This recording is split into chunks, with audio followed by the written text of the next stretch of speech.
I only have a few things that I want to say to you today. They are very important things, but you've already heard from Commissioner Copps and from the chairman of the commission, and you don't want to hear a broadband speech three times.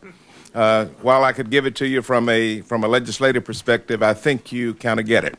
I think you've heard it and you know what it's all about. And so even though I find myself at a tremendous disadvantage, I want to still rise today to bring greetings to you and to thank you for all that you do, not only for your industry, but what you do for your country. The Joint Center for Political Studies, which is what I call it, has been around for a very long time. When the Joint Center was first started, I believe the gentleman's name was Reeves, who was the chairman and CEO of the Joint Center at the time, and you have performed well. You have done so much for our community down through the years, and I want to thank you very much for what you do. You know, we're about in month 9 of this administration. President Obama was inaugurated on January 20th of this year. It was an historic day, one that I shall never forget and one that you will never forget. It was an extraordinary event. But ladies and gentlemen, after this president took office, he was faced with a grim reality.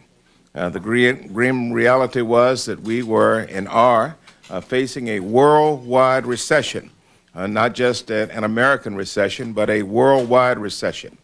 On day one, we were losing 600,000 jobs per month, not per year, but 600,000 jobs per month. We were then and still are facing and fighting 2 world wars, one in Iraq and the other in Afghanistan, spending over $100 billion per year in those wars.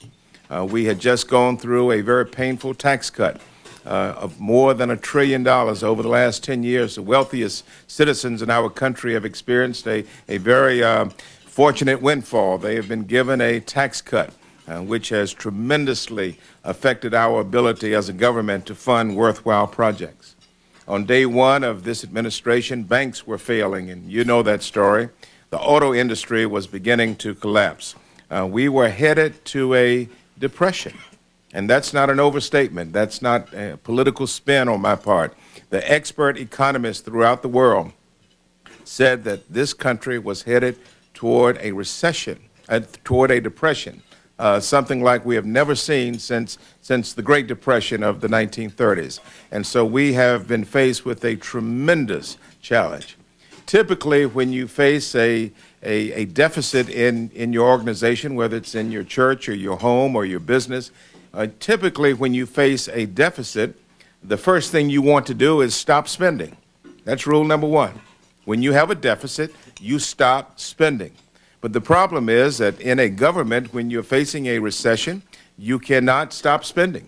And so we had to tremendously invest in the economy.